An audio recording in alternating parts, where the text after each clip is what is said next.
సంగారెడ్డి జిల్లా ఆందోళ్ మండలంలో రాష్ట్ర వైద్య ఆరోగ్య శాఖ మంత్రి దామోదర రాజనరసింహ పర్యటన 138 కోట్ల నిధులతో పలు అభివృద్ధి కార్యక్రమాలకు శ్రీకారం. ఆందోళ్ జోగిపేట మున్సిపాలిటీ పరిధిలోని సంగుపేట నుండి అన్నాసాగర్ వరకు 4 లైన్ రోడ్డుకు శంకుస్థాపన. రోడ్లు, బ్రిడ్జ్, కాంపౌండ్ వాల్స్ నిర్మాణానికి మంత్రి దామోదర శంకుస్థాపన.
ఎలా ఉన్నాయి, ఇంకే అవసరాలు పడతాయి, ఇంకేమి చేయాలి పలకరించడానికి మీతో కలవడానికి రావడం జరిగింది.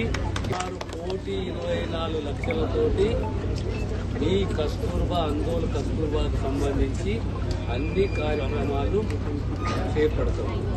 ఇంకా అదనపు సీసీ రోడే కానీ, బయట సీసీఏ కానీ, మిల్సే కానీ, లేదా ఇంకా డ్రింకింగ్ వాటరే కానీ, త్రాగునీటి వ్యవస్థనే కానీ అన్నీ కూడా ఈ వేసవిలో మీ కస్తూర్బా అనేది మళ్ళీ 10 ఏళ్ళు ఎవ్వరు ఏ పని అడగకుండా తీర్చిదిద్దే బాధ్యత మాట్లాడతారా? ఎవరు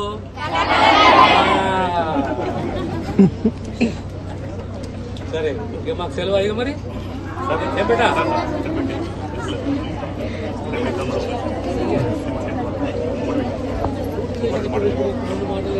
నేను ఒక్కటి చెప్తాను, మోటివేషన్ అంటుడు మానేస్తారు. మోటివేషన్ అంటే ఎప్పటికీ సమాజంలో అమ్మాయిలు చదువుకోవాలి ఎక్కువ, అవునా కదా? అమ్మాయిలు చదువుకుంటే సమాజంలో సమతుల్యము, న్యాయము, ధర్మము, అమ్మాయిలు సంస్కారవంతులు కావాలి. వారికి బాధ్యతలు తెలుసు, వాళ్ళకు బరువు తెలుసు, ఓ నిబద్ధతతోటి సంసారాన్ని నడిపిస్తారు. ఒక బిడ్డగా, ఒక చెల్లిగా, ఒక కూతురుగా, ఒక తల్లిగా వాళ్ళకి బాధ్యతలు తెలుసు కనుక ఆ సంసారాన్ని తీర్చిద్దే బాధ్యత ఆ బిడ్డ మీద ఉంటుంది. ఇంకా వాళ్ళు విద్యార్థులు సంస్కారవంతులు కావాలి. మొదట 10th పాస్ అయ్యి, ఇంటర్మీడియట్ పాస్ అయ్యి మమ్మీ డాడీ వద్దన్న ఆపేయకూడదు. మనం డిగ్రీ కావాలి, పీజీ చేయాలి, మనకి ఇష్టం ఉన్న సబ్జెక్టు మనం చదవాలి. ఆ దిశగా మనం ముందుకు పోవాలి. ఆత్మస్థైర్యంతో మనం ఎదగాలి. సరేనా? All the best.